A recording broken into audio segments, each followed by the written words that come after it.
This is MSI's Katana HX15 laptop, and it's packed with some serious power. Hey everyone, Retro Tech Dad here, and I've got a package here from the folks over at MSI, and I actually reached out to them since I was curious if they had anything interesting that I could take a look at, and I wanted to see what we can get out there in today's market in terms of a high-performance gaming laptop, and most importantly, what we could do with it in terms of gaming and emulation. It's obviously no secret that the current situation with the prices of RAM and storage have affected just about everything. But I still wanted to take a look at something different for the channel, and so this gives me an opportunity to check out a product that will be available as part of Amazon's Prime Day sale week.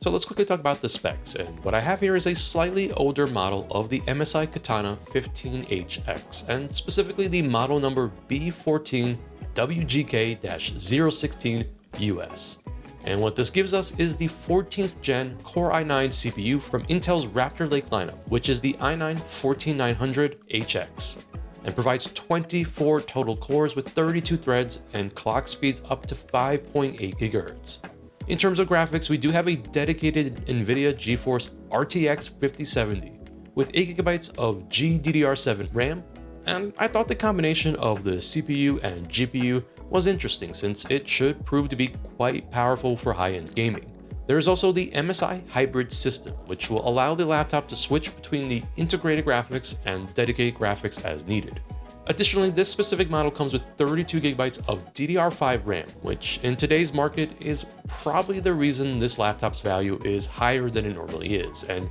hilariously, this has the same amount of RAM as that HP Stream 11 laptop had storage, which if you remember I paid a whopping $8 for and showed up on the channel last week. Thankfully, this week we don't have to deal with any potato gaming. Now, we also get 1 TB of internal storage, and again, what I liked about this configuration is specifically the 32 GB of RAM, which will really give us some room to breathe here. We've got a 15.6-inch QHD IPS display that has a resolution of 2560 by 1440, which provides 100% DCI-P3 coverage and a 165Hz refresh rate with a 2.5 millisecond response time. And I find the display to be solid with good viewing angles as well as the sharpness of the image because of the higher resolution, which is definitely welcome here, but most importantly, I've grown to appreciate the faster refresh rate. And with the power of the RTX 5070, which can use the latest NVIDIA features, it's a joy to see many games running at a 165 frames per second. I also like the matte finish, which definitely helps reduce glares from your surroundings.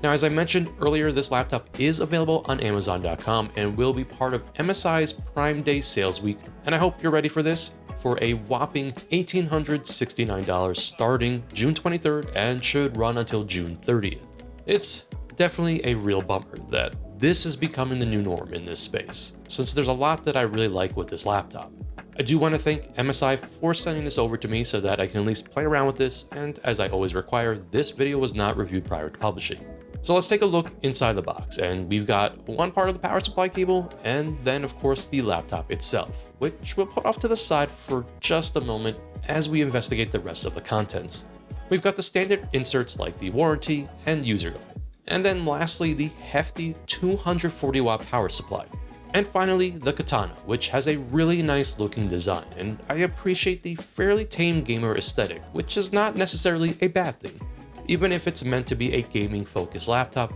as this design lends itself to looking good in an office setting or on your desk for a gaming session.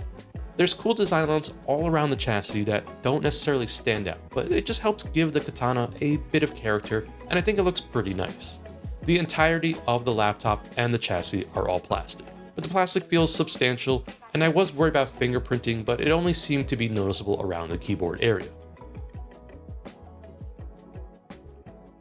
It's also a hefty laptop overall, weighing in at over 5 pounds, so this is definitely meant more as a desktop replacement, which is understandable given the specs. The hinge feels solid and there's minimal flexing on the interior plastic or when lifting the lid to open the laptop up. The Katana HX provides a good offering of ports, including 3 USB-A 3.2 Gen 2 ports, a USB-C 3.2 Gen 2 port that supports Power Delivery 3.0, HDMI out with up to 8K output, Wi-Fi 6E, and Bluetooth 5.3 on board, as well as a 3.5mm audio combo port and even an Ethernet port. as well as 2-watt stereo speakers that are backed by the Nahimic software. And while I was impressed by things like sound separation and sound staging, I was a bit disappointed by the volume at the highest levels. I was always left feeling like they could be louder, especially over the sound of the fans when they are ramped up. And speaking of those fans, they are pretty audible, especially when we make use of the full power of this laptop. And while I understand that with this much power comes responsibility, I mean cooling. It's just a limitation partly of the form factor. I have found that the fans are much more acceptable when using that balance setting in the MSI center, and we have the option for various settings including an eco preset, the aforementioned balanced, extreme performance, and then the AI setting. And for the most of the gaming that I've done here, I've stuck to the balance setting, which, as its name suggests, did provide the best balance of power, but it also kept the fans within a reasonable level so they were not as disruptive when gaming. So we've also got a fully backlit keyboard with 4 RGB zones and plenty of customization thanks to the MSI Center software and the Mystic Light settings. There are some gamer-focused touches like the illuminated WASD, and then some of the more useful gaming-focused markup on the keyboard like the ability to switch between performance profiles on the fly with the function and F7 shortcut, or quick adjustments for the speed of the fans. Again, it's very subdued overall, and you can easily just set the keyboard backlight to one solid color if you want to keep things a bit more professional. Okay, so as I usually do, I went ahead and I was able to bypass the Microsoft account sign-in from the setup process using the command prompt, and then just proceeded to make a local account, and I quickly wanted to show off the out-of-the-box Windows install, which doesn't have too much preloaded software outside of the usual Microsoft junk, of course, and this is a fairly clean install of Windows with the MSI Center and Nahimic software being the few additions, which are pretty useful and something that I'd leave on personally. Finally, let's take a look at the BIOS, which is fairly in-depth, and as a little secret, or maybe not so much of a secret, you can actually unlock additional advanced settings to really dial in different options by going over to the advanced screen and then using the very elaborate keyboard shortcut, which consists of holding down the left Alt key, right Shift key, the function and Copilot key, and then F2, which will then reveal those hidden options. Now for this video, I didn't make any adjustments to this so that it's as true to an out-of-the-box experience as possible, and I'll leave it to the much smarter folks to best maximize the hardware here. So with all of that, let's quickly go under the hood just to see how things are set up and how easy it is to gain access to key components for servicing as well as what can be swapped out. We've got quite a few screws here to remove, and I'm just using a Phillips head size 1-bit to get them all out. But there's 13 screws in total, and all but 2 are the same size, so just keep track of that in the event that you are actually going to be doing this to your own katana. With the power of editing, let's enjoy a soothing time-lapse moment and then get these screws out of here and then peek inside.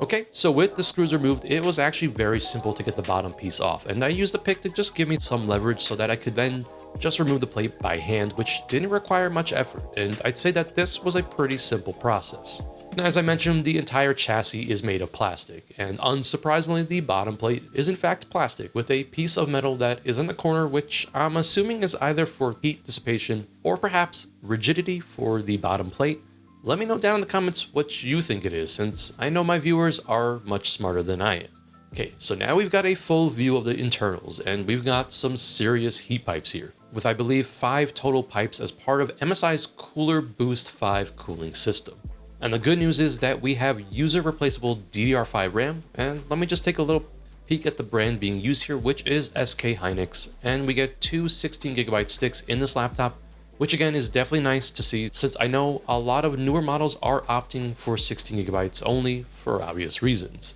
We've also got the standard 2280 NVMe SSD slot, which is occupied by the 1TB Samsung drive, and so definitely solid brands being used here. The battery appears to be very simple to swap out as well, and so I'm glad that we have a good portion that can be replaced or upgraded by the user as needed.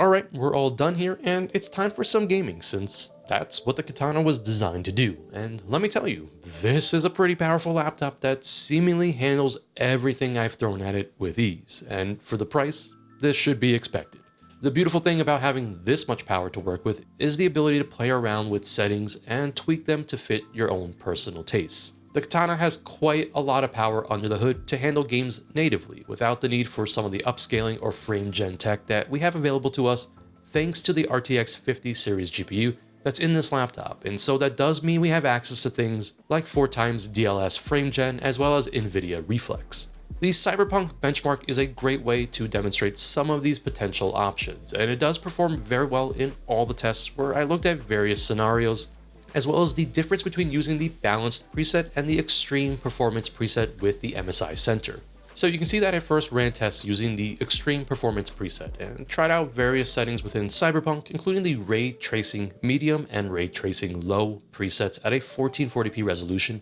And then I did it with frame gen, both on and off, and I finally went back and examined the difference between the extreme performance preset and using the balance setting in the MSI Center, and there's definitely a performance uplift. But for me personally, I think losing some power for the trade-off in fan noise is definitely worth it. Regardless, there's so many ways you can go about your settings here, and I think that's definitely going to be the main thing we will see throughout the rest of the gaming showcase. Okay, so let's get to some actual gaming here, and first off, as we always have to do, we've got to answer the most important question of whether or not it can run Doom. And you better believe it, but not just any Doom. How about the latest one in this series with Doom the Dark Ages? And here I've got the game set to use the high settings preset at a 1440p resolution, and I'm going to continue to use capture footage for the PC gaming section so that you can see the visuals clearly instead of the off-camera footage. Now again, I want to show the games with and without frame gen on just to demonstrate for those that are interested in the tech, but for me personally, I'm very impressed with just the native power of the RTX 5070, and performance is very solid with the game staying well above 60 frames per second at those settings I mentioned, and then of course with frame gen we are staying nice and smooth at 165 frames per second to match the refresh rate of the Katana's display. I'm curious to know if you like frame gen tech, and do you think it has a place in gaming? Let me know down in the comments what your thoughts are. I don't think it's much of a surprise for longtime viewers of the channel that I'll be showing off a bit of Forza Horizon 6 on here, as this is the game I've been playing the most in the past few weeks since the game came out. And considering I'm a huge fan of the Forza Horizon franchise, this is a great game to also show off the capabilities of the Katana. And so again, I have the game running with both frame gen on and then turned off, which has been playing on screen.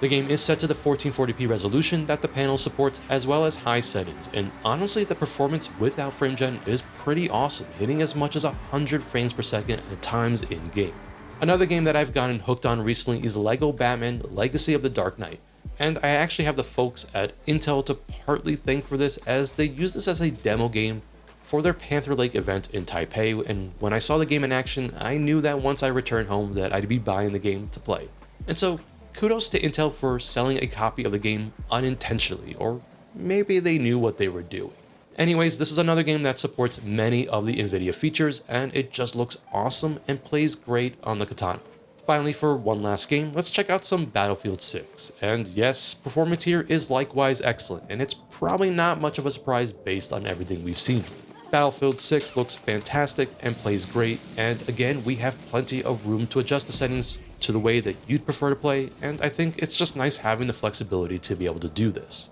Of course, we can't forget about emulation, and so let's now switch on over and check some of that out. And given what we've seen on the PC gaming side, I don't think it's going to be much of a surprise that this laptop will have more than enough power to handle basically everything we can throw at it, especially when we're talking about the high-end stuff. Naturally, I started out with a platform that I don't get to feature as much as I'd like, but PlayStation 4 emulation on PC has really come a long way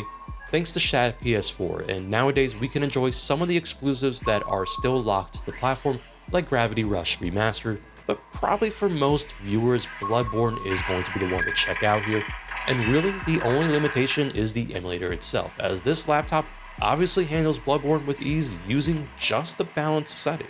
And while we're on the topic of PlayStation consoles, let's check out some PlayStation 3 emulation with the absolutely amazing RPCS 3 emulator that still continues to improve, and it just blows me away with its performance. I load up some of the usuals that I like to test with RPCS 3, and as expected, the Katana didn't really break much of a sweat handling both MotorStorm Pacific Rift, which is probably one of my favorite racing games for the PlayStation 3, and then God of War 3, which runs very well at 60 frames per second using a 200% resolution upscaling for 1440p gameplay And for both games, there really wasn't any issues, and even something like God of War 3, which has a heavy amount of shader compilation initially, the performance was barely impacted by this. So let's switch on over to the Microsoft side and check out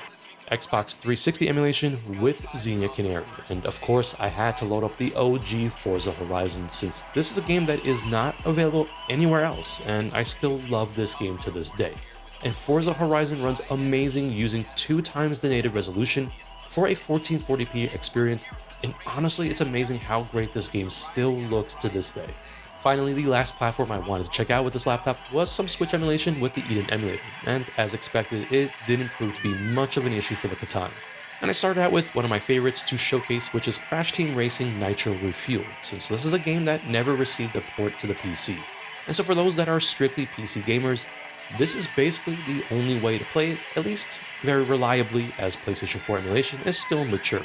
For Switch emulation, I just targeted 2 times the native resolution of Switch in docked mode, which means that we are running Switch games here at 4K. And even with shader compilation, it doesn't seem to be much of an issue for Crash, or even for something like Super Mario Odyssey, which looks just absolutely gorgeous on this display at 4K. So I think the big takeaway here is that a laptop like the Katana means that you can generally just set it and forget it when it comes to emulation, which is a very nice thing since we have plenty of power on hand to even brute force the most difficult games. And it really just comes down to the emulator itself supporting the games properly. So we've reached the end of this video, and this is a tough one, because even on sale, this laptop, while it provides a lot of power and features, it's going to be a tough sell for most. Now all I can do is hope that eventually things will normalize, and I will say that if you can find one at a further discount, or perhaps open box, then it's obviously much easier to recommend, since this will serve high-end gaming needs